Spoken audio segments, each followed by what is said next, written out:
Opo, nag-file kami ng election-related case kay Sara Diskaya. Tingin ko malinaw naman, clear and blatant violations of election law. Sa totoo, ayoko na rin gawin to, kasi nakakaabala din. Pero sa atin kasi, ang gusto natin, sa lungsod Pasig, kailangan sumunod ka sa batas. Kailangan sumunod ka sa election law.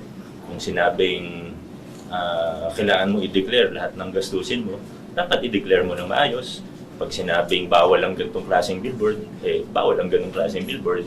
Pag sinabing 3 pesos per candidate, per voter, ang pwedeng gastusin, hanggang doon lang talaga pagka campaign period.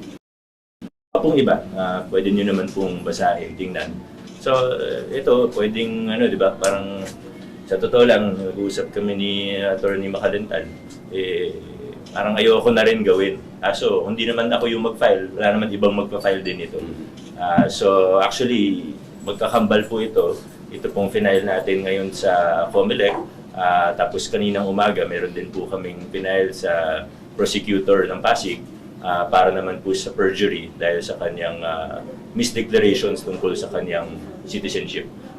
Dahil siya po ay British or dual citizen, tapos sinabi niya na hindi, diba? Tapos ginamit niya pa yung passport niya pagkatapos ng filing of COC.